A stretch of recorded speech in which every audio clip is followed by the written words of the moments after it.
공부를 했냐면 예루살렘에서 가장 유명했던 가말리엘이라는 사람의 제자로 공부를 했었어요. 또 바울은 로마 시민권을 가지고 있는 유대인이자 베냐민 지파인 바리새인이었어요. 또 천막을 제조하는 직업도 가지고 있었단 말이에요. 이렇게 들으면 바울이 어떤 것 같아요? 스펙이 참 좋죠, 여러분들. 이러한 바울이 오늘 말씀에서 뭐라고 하고 있냐면 난 이제 예루살렘으로 갈 거다 이렇게 얘기하면서 예루살렘으로 가면 나는 이제 죽을지도 모른다. 그럼에도 불구하고 나는 그곳으로 갈 것이다. 누구 때문에? 성령님의 인도하심 때문에 갈 것이다 라고 이렇게 고백을 하고 있습니다. 자, 사도 바울은 그러면 어떠한 삶을 살았고 그리고 어떠한 삶을 통해서 죽음까지도 가게 되었는지 우리 오늘 말씀 외에 이 바울의 이야기를 조금 나눠보도록 하겠습니다. 사실 바울은 예수님을 믿는 그리스도인들을 가장 경멸하고 싫어했던 사람이었어요. 그래서 그리스도인들은 다 잡아 죽여야 되고 감옥에 가둬야 되고 그리고 다 핍박의 대상이고 저것들은 그냥 없어져야 되는 벌레 같은 사람들이라고 생각했단 말이에요. 그래서 이러한 마음을 가지고 바울은 언제나 그리스도인들을 핍박하고 잡아서 감옥에 가두고 그러한 일들에 가장 열심이었어요. 하루는 스데반이라는 사람이 유대인들 앞에서 설교를 하고 있었는데요. 이 스데반이 설교를 하는 내용을 들어보니까 유대인들 마음에 찔리는 그러한 설교를 한 거예요. 너무나도 맞는 이야기들을 했다는 거예요. 야, 그 중에 어떤 얘기냐면 야, 너희들이 예수님 못 받고 죽인 거다. 이렇게 얘기했단 말이죠. 자, 이 유대인들이 이 말을 듣고 나서 어땠을까요, 여러분들? 기분이 나빴겠죠. 마음에 찔리기 시작합니다. 그래서 어떻게 하냐면 달려들어서 이 스데반을 성문 밖으로 끌고 나가서 돌로 쳐 죽입니다. 근데 그때 증인으로 섰던 사람이 누구였냐면 바로 이 사울이었어요. 그렇게 사울은 예수님을 믿는 사람들을 핍박하고 죽이는 것이 바로 하나님을 위한 길이고 하나님의 나라를 위한 일이고 그리고 유대인들을 위한 일이라고 굳게 믿고 있었던 사람이었어요. 그러나 어느 날 이 믿음을 가지고 다메섹이라는 곳에 그리스도인들이 있다는 소식을 듣게 된 거예요. 그래서 이제 그곳에 가서 유대인들을 잡아오겠다 이렇게 허락을 받고 그곳으로 가게 됩니다. 그런데 그때 그 가던 길에 엄청난 빛이 사울의 눈을 비추게 됩니다. 그리고 그 빛은 어떻게 됐을까요? 사울의 눈을 뜨지 못하게 만들어 버렸어요. 그리고 그 자리에 주저앉게 만들어 버렸어요. 그리고 그곳에서 사울은 누구를 만나게 될까요? 예수님을 만나게 돼요. 네.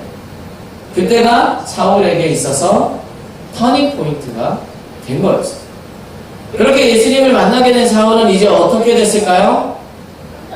예수님은 아나니아라는 사람을 바울에게 보내주세요. 그리고 그 눈을 보지 못한 눈을 뜨게 하셨고 또 사울에게 한 가지 일을 주시는데 그게 사명인데 뭘 주셨냐면 사람들을 핍박하는 일이 아니라 그리스도인들을 핍박하는 일을 하는 것이 아니라 복음을 전하는 일을 하라고 그렇게 사명을 주셨어요. 그리고 이 사도 바울은 어떻게 했을까요? 이 사명을 가지고 사도행전은 나와 있지 않습니까? 데살로니가서에 나와 있는데 이 사도 바울은 아라비아로 가게 됩니다. 아라비아로 가서 3년이라는 시간 동안 공부를 하게 돼요. 어떤 공부를 했을까요, 여러분? 이 사도행전에 보면 아라비아로 갔다는 얘기는 없거든요. 그런데 데살로니가서에 보면 자기가 아라비아로 가서 3년을 공부했다고 했어요. 이 3년 동안 무슨 공부를 했을까요, 여러분? 구약에서 얘기하는 메시아가 예수님과 어떤 관계가 있는지 공부를 했단 말이죠. 사실 그렇지 않으면 이 편지에서 예수님에 대한 이야기들이 나올 수가 없다는 거예요. 그렇게 열심히 공부를 해서 이제 나중에 어떻게 하냐면 이방인들의 땅에 가서 복음을 전하는 일을 하기 시작했어요. 그것이 바로 전도 여행이라고 해요. 그리고 몇 차까지 하냐면 3차까지 전도 여행을 가게 됩니다. 그리고 이렇게 복음을 전하면서 예수님을 믿는 사람들이 생겨나기 시작했어요. 그리고 생겨나기 시작하면서 어떻게 됐을까요? 교회를 세웠다는 거죠. 이렇게 건물을 세운 건 아니고 이제 가정마다 예배를 드릴 수 있는 장소가 생긴 거예요.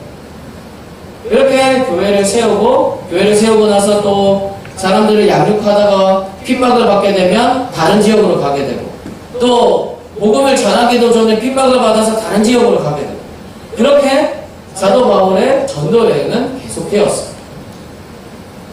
그리고 오늘 10절 말씀을 보면 사도 바울이 예수님의 복음을 전하는 일에 대해서는 자신의 생명도 아깝지 않게 여긴다고 그렇게 고백을 하고 있습니다.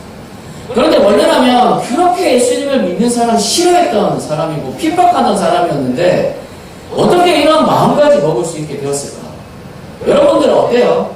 여러분들 만약에 이거를 싫어한다가 터닝포인트가 돼서 목숨을 걸 수가 있을까요?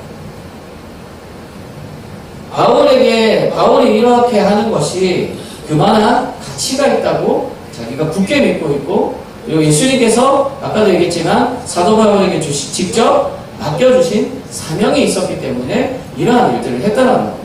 그렇게 사도 바울은 열심히 복음을 전하다가 나중에 예루살렘으로 가게 됩니다. 예루살렘으로 가게 돼서 어떻게 됐을까요?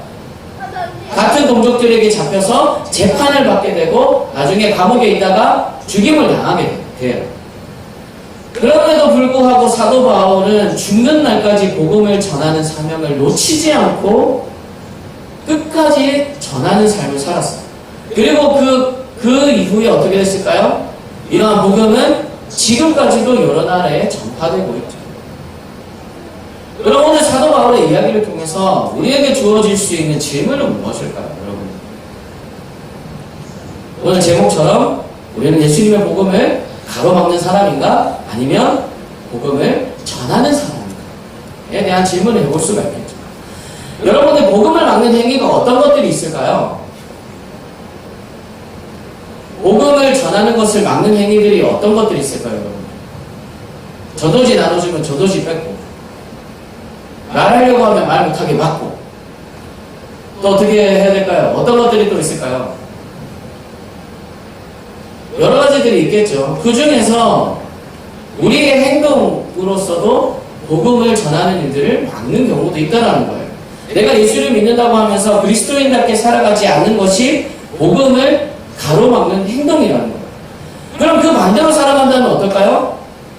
그리스도인답게 살아가는 것 자체만으로도 복음을 전하는 행동이 된다는 거예요. 그런데 이런 이야기들이 계속 우리가 반복되고 있어요. 그리스도인답게 살아가라. 여러분들 그리스도인께 살아가야 됩니다. 그것이 바로 복음을 전하는 일입니다. 그렇게 이야기하고 있다는 거죠. 그런데 왜 이런 설교를 거의 매주 듣듯이 할까요? 왜 그럴까요, 여러분? 이 시대를 살아가는 사람들, 그리고 그리스도인이라는 이 사람들이, 아니 그 당시에도 마찬가지로 그리스도인답게 살아가고 있지 않기 때문입니다. 그리스도인의 삶은 뭐라고 했어요, 여러분들? 아주 어려운 삶이라고 했어요. 남들과 똑같은 인생을 살아가면서 그리스도인의 모습까지도 갖추고 살아가야 되니까 당연히 힘들 수밖에 없고 어려울 수밖에 없다는 거예요. 그런데 그리스도인이라 불리는 사람들은 점점 이 힘든 삶을 편안함으로 바꾸려고 한다는 거죠. 그래서 그리스도인들은 그리스도인답게 살아가지 못한다는 거예요. 아, 내가 이 복음을 전하는 행동, 내가 이 모습을 통해서 복음을 전하는 것이 정말 마땅하다고 생각하지 않는다는 거예요. 예배를 드리는 것을 귀찮게 여긴다는 거예요. 하나님께 기도하는 것을 귀찮게 여긴다는 거예요. 왜? 우리 인간은 편안함을 쫓아가는 그런 존재들이기 때문에. 그렇다면 우리가 그리스도인답게 살아가지 않을 거면 그냥 예수님을 안 믿는 게 낫지 않을까요? 이 교회에 와서 예배 드리는 이 시간이 아깝지 않아요? 맞잖아요. 시간 낭비잖아요. 어차피 예수님도 나더러 주님이라 부르는 사람들마다 다 천국에 갈 수 있는 것은 아니다라고 말씀하셨어요. 하나님의 뜻을 따라 살아가는 사람만이 천국에 들어갈 수 있다고 그렇게 말씀하셨다는 거예요. 그런데도 그리스도인답게 살아가지 않는다면, 죄송합니다. 결과는 어떻게 될까요? 하나님만이 아시겠죠. 그래서 저는 여러분들이 너무나 어려운 이 시기를 보내고 있지만, 여러분들이 공부한다고 어려운 시기를 보내고 있지만, 그럼에도 불구하고 여러분들이 그리스도인답게 살아가기를 바래요. 대학교 들어가서 잘할게요. 잘할 수 있을까요? 그거 다 거짓말이에요. 지금부터 그리스도인답게 살아가지 않으면 절대로 나중에 그리스도인답게 살아간다? 아니요. 그렇게 살아가지 못해요. 사도 바울은 예수님을 믿은 후부터 그리스도인답게 살아가려고 최선을 다해서 그렇게 살아갔던 사람이에요. 여러분들도 그리스도인답게 살아가려고 최선을 다해서 살아가다 보면 분명 하나님이 기뻐하시는 존재들이 될 거고, 또 그로 인해서 하나님께서 여러분들의 인생을 책임지고 계속해서 인도해 주실 거예요. 이러한 삶이 여러분들의 삶이 되었으면 좋겠습니다. 우리 그리스도인답게, 바울처럼 그리스도인답게 살아가는 믿음의 친구들이 되기를 간절히 소원합니다. 기도하겠습니다. 사도 바울처럼 그리스도인답게 복음을 전하는 사람이 되어 살아갈 수 있도록 우리 친구들에게 은혜를 베풀어 주시고, 또 그리스도인답게 살아가는 것이 어렵고 힘들지만 하나님께서 주시는 힘을 가지고 능력을 덧입어서 살아갈 수 있도록 주님 붙들어 주세요. 그래서 많은 주변에 있는 사람들에게 우리의 모습으로 주님의 사랑을 전하고 주님의 복음을 전할 수 있도록 하나님 함께 해주세요. 예수님 이름으로 기도드립니다. 아멘. 이 시간 우리가 준비한 헌금을 하나님 앞에 드리겠습니다.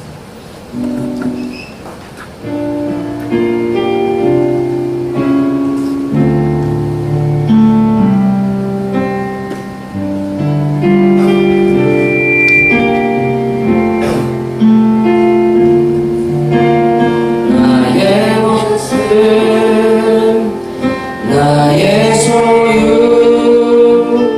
주님 앞에 모두 드립니다. 모든 아픔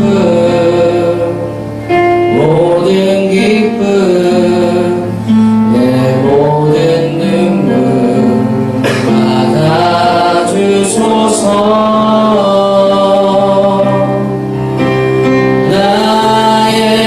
생명을 드리니 주 영광 위하여 사용하옵소서. 내가 사는 내 고난에 주를 찬양하며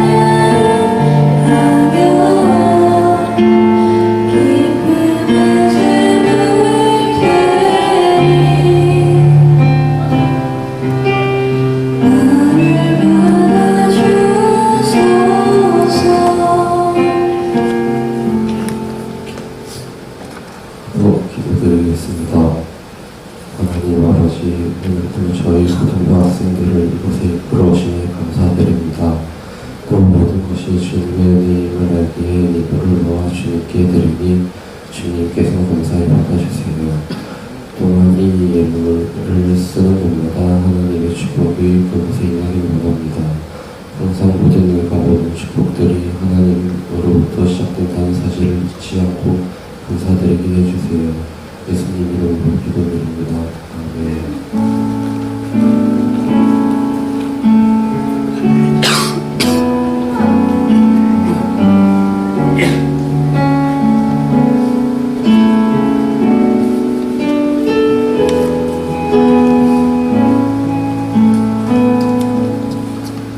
이 시간에 우리 선생님들이 학생들을 위해서 기도하는 시간입니다. 선생님들은 일어나셔서 우리 학생들을 향해서 손을 뻗고 이렇게 축복하며 기도했으면 좋겠습니다.